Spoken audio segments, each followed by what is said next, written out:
No vídeo de hoje do canal do Nicola, vou te falar sobre a saída do BS2 do Flamengo e a chegada da Amazon, segundo maior patrocínio do futebol brasileiro.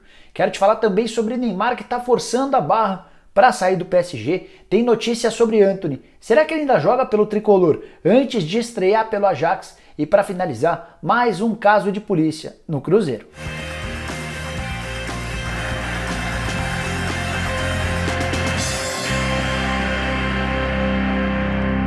Fala aí pessoal, sou o Jorge Nicola, bem-vindo a mais um vídeo do canal. E antes de passar as informações que eu prometi agora há pouco, queria pedir para você assistir ao vídeo até o fim. Se curtir, não esqueça de dar um like, de se inscrever no canal e de acionar o sininho. Se você já fez tudo isso, pense na possibilidade de virar membro do canal. É uma forma de você contribuir para que o canal do Nicola continue crescendo, além do que você passa a ter uma série de vantagens.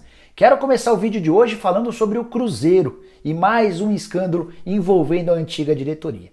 Conversei nessa semana numa live aqui no canal do Nicola com o Sérgio Rodrigues, novo presidente do Cruzeiro, e ele se mostrou muito irritado com um esquema feito pela antiga diretoria, a venda do Mike. Na oportunidade, o Cruzeiro pagou R$800 mil de comissão ao empresário que não tinha feito absolutamente nada pelo negócio, num acordo que já estava todo acertado com o Palmeiras.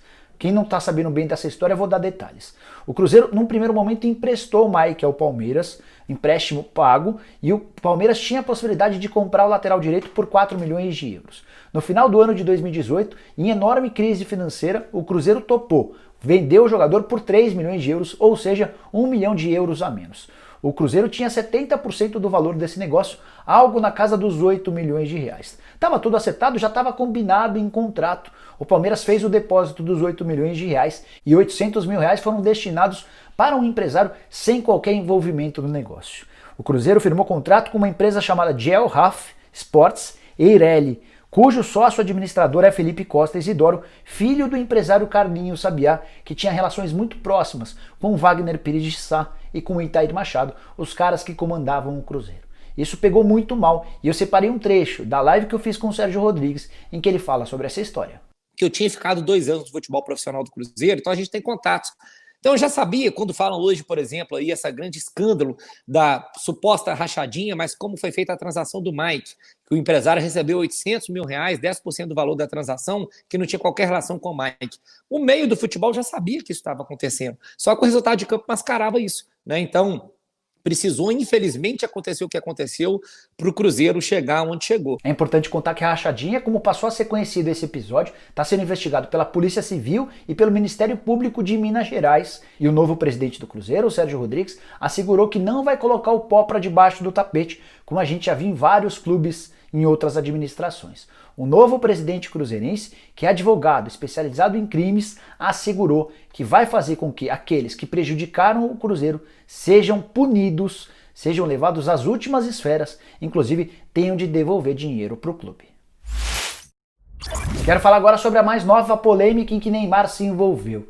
Que ele quer deixar o PSG, isso é público e notório já há bastante tempo. Nos últimos meses, esse assunto deu uma bela esfriada, até porque a gente parou de ter futebol. Mas, de acordo com o jornal Le Figaro, lá da França, jornal bastante importante, existe um racha nesse momento entre o Nasser Al-Khelaifi, que é o dono do PSG, e alguns dos principais líderes do elenco, entre eles, obviamente, o Neymar. Tudo porque o PSG determinou uma redução de 70% dos salários dos atletas por conta da pandemia do coronavírus. O Neymar e o Thiago Silva lideraram um movimento que reprovou essa ideia. Eles não aceitam a redução salarial, entendem que o PSG tem condição financeira de continuar bancando os salários dos jogadores. Alguns atletas, como o Mbappé e também o Marquinhos, aceitaram a redução de 70% dos vencimentos. O Neymar e o Thiago Silva tiveram a companhia, por exemplo, do Cavani, do Herrera e do Benatti, todos contrários a esse 70%.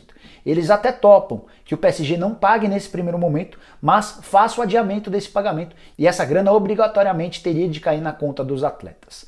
Vale lembrar que o Neymar fatura mais ou menos 35 milhões de reais por mês. Se a gente está falando em 30% dos vencimentos, 70% cortados, e ele teria direito a só 30%, a gente estaria falando de algo na casa dos 10 milhões e meio de reais. Ou seja, o Neymar perderia mais ou menos 24 milhões e meio de reais nessa brincadeira. Ele não gostou da história e está batendo o pé de que se o Nasser Al-Khelaifi seguir com essa história, ele vai pedir para ser negociado. O mais curioso é que o Barcelona, o mais provável destino do Neymar reduziu em 70% os salários de todos os jogadores, incluindo Messi, Piqué, Suárez, enfim, quase todos os grandes clubes do futebol europeu promoveram essa redução salarial. O Neymar aproveitou dessa história para tentar romper seu contrato ou para tentar forçar ainda mais a saída do PSG. Só que ainda resta uma competição bastante importante para o PSG e também para o Neymar, a Liga dos Campeões. Somente o título da Liga dos Campeões pode fazer com que o Neymar ainda sonhe nessa temporada em se tornar o melhor jogador do mundo. Quero te atualizar agora sobre Antony, que não joga mais pelo São Paulo, informação exclusiva que o canal do Nicola antecipa para você. Primeiro, preciso te falar que o contrato do Antony com o Tricolor termina em 30 de junho. Ou seja, para que ele pudesse ter condição de atuar pelo São Paulo, haveria necessidade de uma prorrogação desse contrato. A gente não terá competições em São Paulo, o Campeonato Paulista, nem Copa do Brasil, muito menos o Campeonato Brasileiro nesse mês de junho. A tendência é que o Campeonato Paulista só seja retomado na segunda quinzena do mês de julho. Então o São Paulo precisaria prorrogar o vínculo do Antony com a autorização, obviamente, do Ajax, que é o novo dono dos direitos econômicos do atacante. O Ajax não tem a mínima pretensão de permitir que o Antony continue por aqui. Pelo contrário, o Ajax trabalha nos bastidores para garantir que o Antony esteja no dia 7 de julho, data da apresentação dele, de fato, na Holanda. Por que ele precisa trabalhar nos bastidores? Porque a Holanda determinou que ninguém vindo do Brasil pode desembarcar na Holanda antes do dia 15 de julho. Então, nos bastidores, o Ajax trabalha para tentar antecipar a presença do atacante, para que ele possa participar de toda a pré-temporada do time holandês. Vale lembrar que o campeonato na Holanda já foi finalizado. A Federação Holandesa determinou o fim, a suspensão do campeonato atual e no começo do mês de julho já haverá a apresentação dos atletas pensando na temporada 2020-2021. A obrigação, a prioridade total do Ajax é contar com o Antony já nesse período. Atacante contratado por 16 milhões de euros, o São Paulo ainda pode render, pode lucrar mais 6 milhões de euros, de acordo com algumas metas estabelecidas no contrato. É bem verdade que essas metas são bem complicadas. A mais acessível é que ele participe de 100 partidas profissionais pelo time principal. Se acontecer, o São Paulo tem direito a uma pequena bonificação.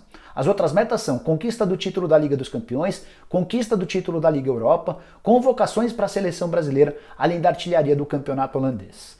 O Antony vai deixar o São Paulo sem ter realizado o sonho de garantir um título pelo time principal. Ele nunca escondeu essa vontade. Na temporada passada, o Antony fez 45 jogos e 6 gols. Na atual temporada foram só 4 partidas e nenhum gol. Para fechar o vídeo, quero trazer uma boa notícia para o torcedor do Flamengo, num dia em que, na teoria, surgiu uma notícia ruim. O banco BS2 anunciou rompimento do contrato de forma antecipada com o Flamengo. O vínculo vai ser encerrado no fim do mês de junho, ou seja, a partir de 1º de julho, o Flamengo deixaria de ter seu patrocinador master. O BS2 garante 15 milhões de reais por temporada fixos, mas com variáveis. O Flamengo estava faturando algo na casa dos 18 milhões de reais por ano. Detalhe importante, sem essa grana, diante de todas as dificuldades financeiras, seria uma péssima notícia para a diretoria flamenguista e também para os torcedores. Mas por trás dessa decisão tem um acordo verbal entre o Flamengo e a Amazon. O Flamengo não pode se posicionar de forma oficial, não pode declarar isso de forma pública, mas as conversas com a gigante americana estão extremamente avançadas. E o Flamengo vai faturar com esse novo patrocínio master entre 35 e 40 milhões de reais por ano. Ou seja, ele vai saltar de 18 milhões de reais por temporada para algo entre 35 e 40 milhões de reais, o segundo maior patrocínio do futebol brasileiro, só atrás do acordo entre Crefisa e Palmeiras, que é um acordo completamente diferente, até porque a Crefisa tem todas as propriedades na camisa palmeirense, além de ter também um interesse político. A Leila Pereira não esconde que quer ser presidente do Palmeiras na próxima eleição marcada para o fim do ano que vem. Antes de falar um pouco mais sobre a Amazon, queria te contar que, na teoria, o banco BS2 teria de pagar 2 milhões de reais ao Flamengo como indenização pela quebra precoce do contrato. O contrato só acabaria em dezembro. Mas me dou ao direito de imaginar que não haverá qualquer cobrança desses 2 milhões, muito menos uma disputa na justiça entre as partes. Isso porque o Flamengo já havia comunicado ao banco BS2 que tinha negociações avançadas com a Amazon. E aí o BS2 até teria a possibilidade de migrar seu patrocínio para as mangas, uma das poucas propriedades que ainda estão vagas no uniforme do Flamengo. O banco BS2 agradeceu o convite, mas disse não ter um interesse de continuar no uniforme do Flamengo, não fosse na principal propriedade, no peito, a propriedade master. Então dessa maneira o banco BS2 vai embora e chega a Amazon, que vive um momento extremamente lucrativo no mercado, mesmo em época de coronavírus. De acordo com dados preliminares de uma das principais consultorias do mundo, a Amazon lidera o posto das empresas mais valiosas em 2020 e está avaliada nesse momento em 220 bilhões de dólares, ou algo na casa de 1,1 trilhão de reais. Tá sobrando dinheiro para a futura nova parceira do Flamengo, que mesmo com o coronavírus continua ganhando cada vez mais. Tanto que contratou, somente nesse período, mais de 100 mil pessoas e bateu o recorde de valor no mercado nas últimas semanas. Só para fechar, preciso te lembrar que o Azeite Royal já havia sido o primeiro patrocinador a deixar o Flamengo por conta do coronavírus, e o Flamengo estima perder muito dinheiro com bilheteria e sócios torcedores. No balanço orçamentário para 2020, o clube estimava um faturamento de 180 milhões com sócio torcedor e com bilheteria, mas por conta da realização de partidas sem torcida, certamente esse valor vai ficar bem distante. Bom, pessoal, eram essas as informações que eu queria dividir com vocês no vídeo de hoje do canal da Nicola. Espero que tenham curtido o vídeo e deixem like por aqui. Quem ainda não se inscreveu no canal, bem fácil. Aperta o botãozinho vermelho de inscreva-se, aperta o sininho para ser notificado toda vez que eu fizer vídeo novo ou live. Por falar em live, na noite dessa sexta-feira, a partir das 8 horas da noite, obviamente, teremos mais um convidado bem especial. A gente se vê de noite, tá bom? Tchau, tchau!